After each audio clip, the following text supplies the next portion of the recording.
आज हम एक बहुत ही दिलचस्प कहानी पर बात करने वाले हैं। एक ऐसी कहानी जो एक चेतावनी जैसी है। ये एक ऐसे परिवार की कहानी है जिसके पास एक आलीशान घर था, पर उनका एक फैसला उनकी पूरी दुनिया को पलट कर रख देता है। तो कहानी शुरू होती है एक शानदार महल से, लेकिन साथ ही उसके अंदर बनी 10 झोपड़ियों से भी। सुनने में अजीब है ना? आखिर एक महल में झोपड़ियां कैसे बन सकती हैं? चलिए पता लगाते हैं। तो सबसे पहले बात करते हैं उस घर की। बाहर से देखने में एक महल, एक आलीशान सपना, पर अंदर रहने वालों के लिए वो एक बोझ बन चुका था। एक ऐसी शान जिसकी कीमत बहुत भारी पड़ रही थी। उस घर के बहुओं के लिए तो ये महल जैसे एक सोने का पिंजरा था। सोचिए, उनकी कही हुई ये बात कितनी गहरी है। हमारी पूरी तनख्वाह तो इन ईंट पत्थरों को चमकाने में ही निकल जाती है। मतलब वो चमक जिसकी कीमत वो अपनी खुशियों से चुका रही थी। और देखिए, दिक्कत सिर्फ पैसों की नहीं थी। हाँ, बिजली के बिल आसमान छू रहे थे, मेंटेनेंस का खर्चा अलग था, और वो 10 खाली कमरे जो अब बस मकड़ियों का घर बन गए थे। पर जो असली बोझ था ना, वो था अकेलेपन का। एक इतना बड़ा घर कि आपकी अपनी आवाज ही गूंजकर वापस आप तक आए। ये घर अब सुकून नहीं दे रहा था, एक सजा जैसा लगने लगा था। तो जब पानी सर से ऊपर जाने लगा तो परिवार को एक आइडिया आया। एक ऐसा आइडिया जो उन्हें अपनी हर मुश्किल का, अब कह सकते हैं, एक परफेक्ट समाधान लगा। एक ऐसा रास्ता जो न सिर्फ उनकी जेब भरता बल्कि उनके खाली घर को भी भर देता। प्लान बड़ा सीधा साधा था, जैसा कि दिख रहा है। खाली कमरे किराए पर दे दो, इससे हर महीने अच्छी खासी कमाई होगी। रख रखाव और बिलों का खर्चा भी निकल जाएगा। और सबसे बड़ी बात, घर में फिर से रौनक आ जाएगी, हंसी मजाक होगा। कागज पर तो ये प्लान एकदम परफेक्ट लग रहा था। ऐसा लग रहा था कि सारी परेशानियां एक झटके में खत्म हो जाएंगी, या शायद उन्हें ऐसा लगा। और यहीं पर कहानी में एक दिलचस्प मोड़ आता है। एक तरफ थी बहुओं की उम्मीदें कि घर में किटी पार्टी होंगी, नए दोस्त बनेंगे, चहल पहल होगी, मतलब एक खुशहाल घर का सपना। लेकिन दूसरी तरफ थी घर की मुखिया की एक बहुत ही गंभीर चेतावनी। उन्होंने साफ साफ कहा था, बाहर के लोग घर की मर्यादा और शांति भंग करेंगे। और ये बात आगे चलकर सच साबित होने वाली थी। लेकिन जैसा कि अक्सर होता है, असलियत हमारी सोच से बहुत अलग होती है। परिवार ने उस चेतावनी को खैर पूरी तरह से नजरअंदाज कर दिया, और जैसे ही किराएदार घर में आए, वो खुशहाल घर का सपना धीरे धीरे एक बुरे सपने में तब्दील होने लगा। और हालात कितनी तेजी से बिगड़े, ये देखिए। पहले ही हफ्ते में खूबसूरत संगमरमर की दीवारों पर बच्चों ने चित्रकारी कर दी, बगीचे के फूल तोड़ दिए। दूसरे हफ्ते तक घर का सुंदर फव्वारा कपड़े सुखाने का स्टैंड बन गया था। और बात यहीं नहीं रुकी। एक महीने के अंदर अंदर उस आलीशान बंगले को एक सस्ते सड़क किनारे वाले ढाबे से कंपेयर किया जाने लगा। इस टकराव की जो असली जड़ थी ना, वो थी किराएदारों की सोच।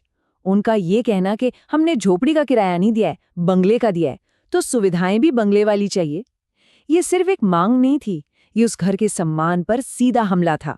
और धीरे धीरे परिवार अपने ही घर में बेबस होने लगा। संगमरमर की फर्श पर जूठन और कचरा, फव्वारे की मोटर में प्लास्टिक की बोतलें ठूंस दी गई जिससे वो जल गई। और अपमान की हद तो तब हो गई जब एक किराएदार ने दादाजी की तस्वीर दीवार से हटाने के लिए कह दिया। वजह? क्योंकि उन्हें वहां अपना एक बड़ा सा आईना लगाना था। और बस देखते ही देखते सब कुछ बदल गया।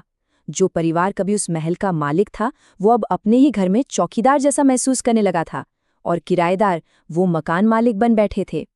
और फिर कहानी में आता है सबसे बड़ा मोड़। 1 साल बाद जब बच्चे घर लौटे, तो उनकी नजरों ने वो सच देखा जिसे बड़े शायद देखना ही नहीं चाहते थे।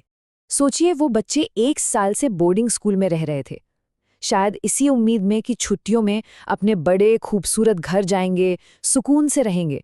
लेकिन जब वो वापस आए, तो जो उन्होंने देखा वो किसी सदमे से कम नहीं था। बच्चों का वो सवाल, आपने हमारे महल को धर्मशाला क्यों बना दिया? ये सवाल सीधा उनके माता पिता के दिल पर जाकर लगा।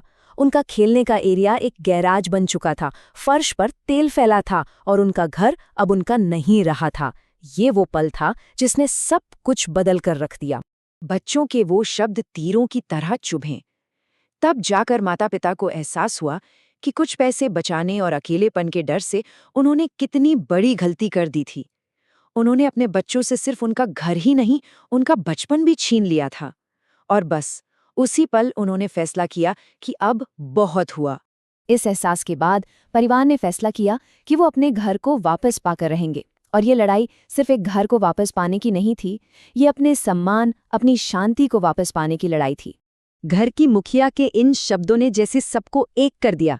मुझे नहीं पता तुम एग्रीमेंट तोड़ोगे या पुलिस बुलाओगे, मुझे मेरा आलीशान बंगला वापस चाहिए। ये एक अल्टीमेटम था और इस बार पूरा परिवार एक साथ खड़ा था। खैर, किराएदारों को निकालना आसान तो नहीं था। काफी तनाव के बाद उन्हें जाना पड़ा। लेकिन जाते जाते वो अपने पीछे एक तबाह हुआ घर छोड़ गए। दीवारों पर दाग धब्बे, नल टूटे हुए, बगीचा पूरी तरह उजड़ चुका था।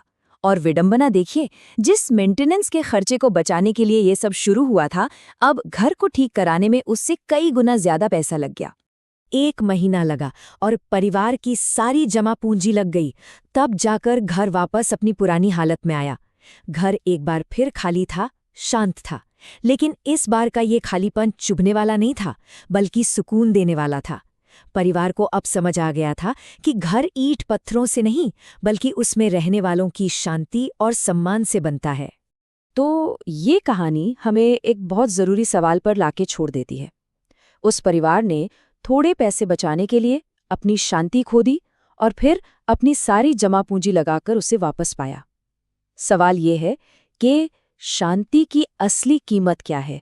हम अपनी जिंदगी में अक्सर छोटी छोटी सहूलियतों के लिए अपनी मन की शांति की कितनी बड़ी कीमत चुका देते हैं, इस पर सोचने की जरूरत है।